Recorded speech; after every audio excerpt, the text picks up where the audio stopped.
Hey there.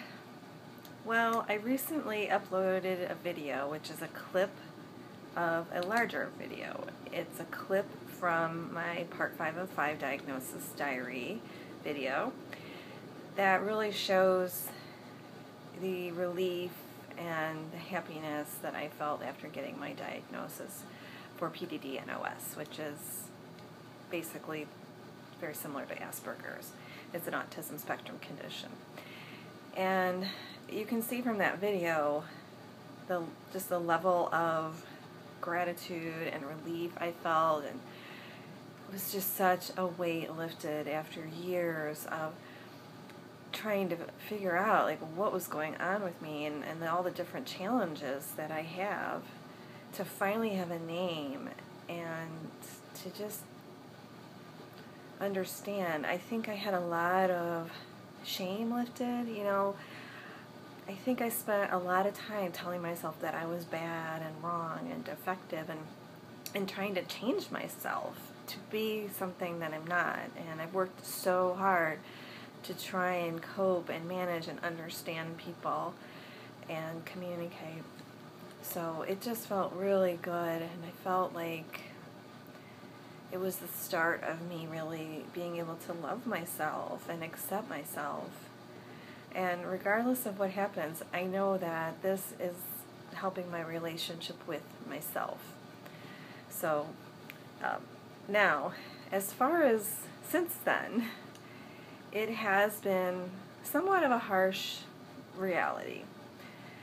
The day after I found out about my diagnosis, I had a call with a therapist, and this is somebody that I've talked to on and off for about a year and a half. I talk to her occasionally when things come up and I just want to talk through situations or emotions. And she's somebody that I would describe her as a really good person, an introspective person, somewhat unconventional. She's a Jungian analyst, which I really like. I always respond well to that kind of approach.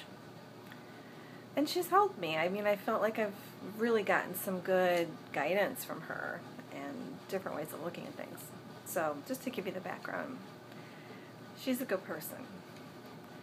So, anyway, she knew that I was getting tested for Asperger's and other related conditions. And so the day after I got the test results, we had a call, because I talked to her on the phone, and I told her, yes, I got this diagnosis, PDD-NOS, it's, autism spectrum, it's basically the same as Asperger's, and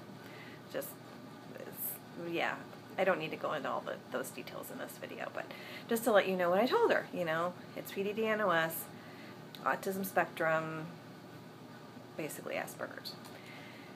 And so we talked about that for a while, and then I wanted to talk to her about the really bad experience I had with a doctor, totally unrelated to my testing.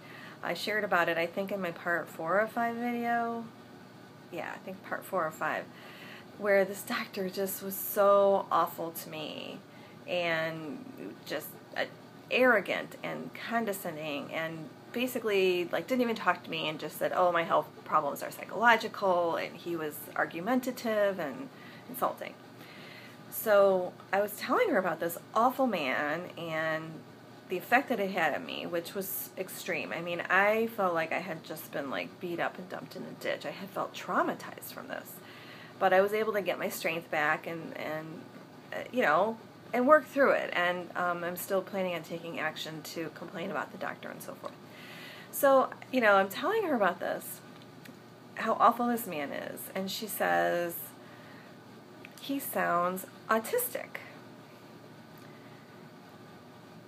And I'm thinking, what? She didn't just say that. She didn't just say he sounds autistic. And at first I kept talking for about, I don't know, maybe 10 seconds, and I'm like, I can't let this go. I have to stop. And I just said, did you just say he sounds autistic? And she said something to the effect of, well, yeah, because autistics can be really mean, and they can just say really hurtful things, and that's how this guy sounds. He sounds, autistic. And I said to her, I'm feeling really wounded. I just told you earlier in the call that I have Asperger's, that I'm on the autism spectrum, and then I tell you about this awful, abusive man, and you say he sounds autistic. I was stunned. But, the beautiful thing was I was able to speak up, and I feel like that's one of the things this diagnosis has given me. It's given me a lot more strength. So what happened after this is a little blurry, because one thing about me is, like, when I feel like I'm being attacked or criticized, or something like this happens that is so out of the blue and unexpected, I can be almost like a deer in headlights. And I assume that's part of the Asperger's. Like, you can't really process it, like, especially if something just doesn't make sense. I mean, and I knew what she was saying, and I knew she was saying that she was insulting people who have my condition, but I think I couldn't fully integrate this. And so it's a little foggy after that, but I think she was confused, and then she said something like, "Well, wait, you're not saying Asperger's is autism." Like, I don't think she realized that Asperger's is an autism spectrum condition. I think she didn't know what it was. Even though I said that, it is. And then she said something like, "Oh, don't think that I'm saying you're like that." Oh my gosh. And I'm sorry, I hope I'm not making anyone feel bad. I want to just share what happened, and there's more to the story. I had to stop the video because I was getting a little foggy on some of the details. The one thing I remember saying to her was, actually, I didn't get autistic from him at all. I would have thought maybe he was a narcissist and arrogant, but he didn't seem autistic at all to me. So, anyway, at some point I just said to her, I think I need to stop talking. I need to get off the phone. And we ended up getting off the phone, and I felt pain, a lot of pain. I didn't even feel angry or resentful.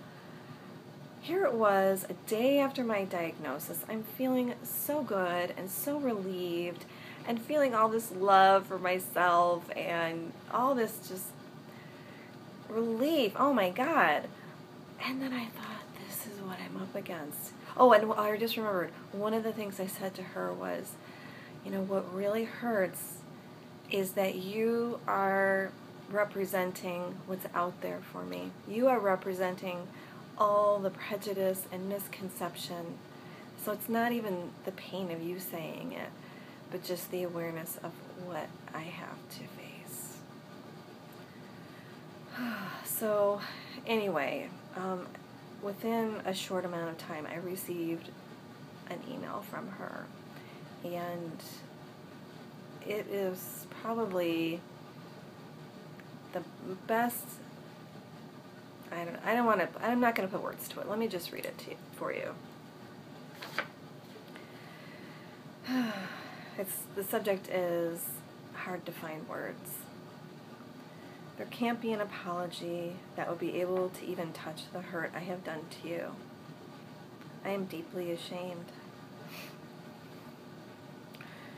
For me to have added to the many injustices that have been put upon you is stunning to me.